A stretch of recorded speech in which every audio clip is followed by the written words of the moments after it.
रज़ी अल्लाह ताला अन्हु से किसी ने पूछा कि आग से पकी हुई चीज़ों के खाने के बाद वज़ू के बारे में, तो उन्होंने फरमाया आप सल्लल्लाहु अलैहि वसल्लम के ज़माना में हमें आग से पका हुआ खाना कम ही नसीब होता था, और जब मिल जाता तो हमारे पास सिवाय अपने हथेलियों के, अपनी पिंडलियों के, पाँव के और कोई रुमाल नहीं होता था, और हम नमाज़ पढ़ते थे और वज़ू नहीं करते थे। इमाम बुखारी रहमहुल्लाह ने इस हदीस को खाने के बाद जिस तौलिए से, जिस रुमाल से हाथ साफ़ किए जाते हैं, उसके सबूत पर इसको ज़िक्र किया। एक मसला जहन नशीन कर लें, खाने से पहले हाथ धोना, खाने के बाद हाथ धोना, यह हमारे यहाँ जो मशहूर है कि यह सुन्नत है, सुन्नत मुअक्किदा के दर्जे में है। बाद लोग सख्ती करते हैं, ऐसा नहीं है, यह खाने के आदाब में से है। हाथ गंदे हों तो फिर तो धोना लाजिम है, और हाथ साफ़ हैं तो धो लेगा तो बेहतर है, नहीं धोता तो कोई हरज नहीं है, खाने के आदाब में से है। इमाम तहावी रहमहुल्लाह ने, इसी तरह इब्न माजा रहमहुल्लाह ने, बहुत से मुहद्दिसीन ने सहाबा के वाक़यात लिखे कि सहाबा किराम खाने से पहले हाथ नहीं धोते थे, और खाने के बाद भी कभी धोते थे और अक्सर नहीं धोते थे। तो अलबत्ता अगर जहाँ ज़रूरत है, पानी मौजूद है, धो लेना बेहतर है। हसन बिन अली रज़ी अल्लाह ताला अन्हु का कौल है कि खाने से पहले और खाने के बाद, खाने से पहले हाथ धोना फ़क़र को दूर करता है, गुर्बत को दूर करता है, और खाने के बाद हाथ धोना बीमारी और जुनून, पागलपन को ख़त्म करता है। इसी तरह एक रिवायत में मौजूद है, ज़ईफ़ रिवायात हैं, आप सल्लल्लाहु अलैहि वसल्लम का फरमान है कि जो ये चाहता है कि उसके घर में खैर बहुत हो तो वो खाने से पहले और बाद में हाथ धोया करे। लेकिन हम बसा औकात जो बंदा नहीं धोता तो उसको बुरा कहते हैं। अदब छोड़ने वाले को बुरा नहीं कहा जा सकता।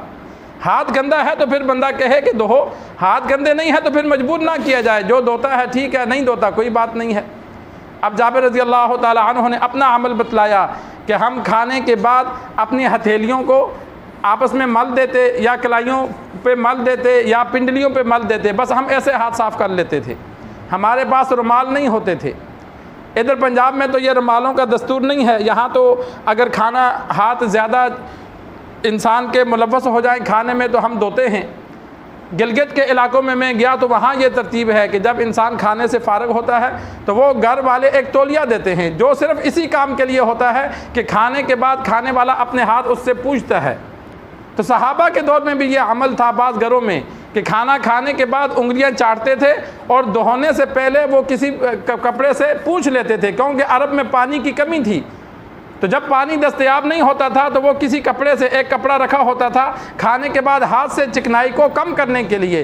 तौलिए से साफ़ करने से चिकनाई बिल्कुल ख़त्म नहीं होती, लेकिन चलो कुछ साफ़ हो जाती है। सही चिकनाई तो ख़त्म होती है धोने से। अगर हाथों में चिकनाई लगी है तो इंसान फिर पानी मुयस्सर है तो धो ले। आप सल्लल्लाहु अलैहि वसल्लम का फरमान है कि जिसने रात गुजारी और उसके हाथ में चिकनाई लगी हुई थी, कोई चीज़ लगी हुई थी, तो किसी कीड़े मकोड़े ने काट लिया तो वो किसी को बुरा ना कहे, अपने आप को बुरा कहे। इसलिए कि अगर हाथ में कुछ लगा ना होता तो कीड़े मकोड़े ना आते। हाथ में चिकनाई वगैरह हो, आप देखेंगे बसा औकात हम तेल लगाकर जब ज़मीन पर लेटें तो वो चिंटियाँ आ जाती हैं सर में। मीठा पड़ा हो तो फिर चुंडियाँ आ जाती हैं। इसी तरह और कोई कीड़ा मकोड़ा आ जाता है तो खाने की चीज़ पर ये चीज़ें आ जाती हैं।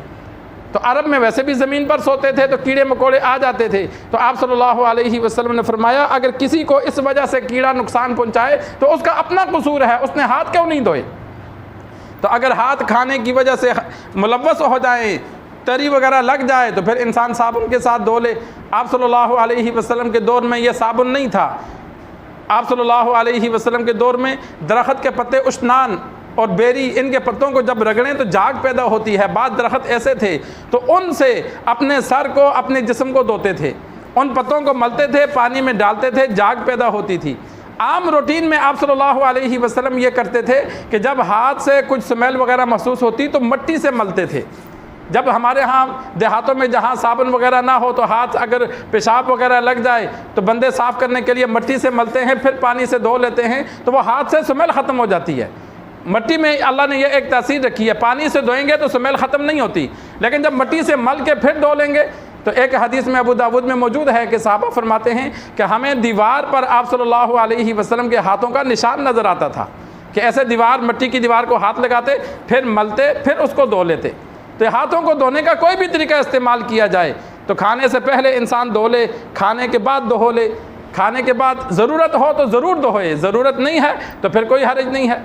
अल्लाह से दुआ है अल्लाह हमें दीन सीख कर समझ कर अमल करने की तौफीक अता फरमाए।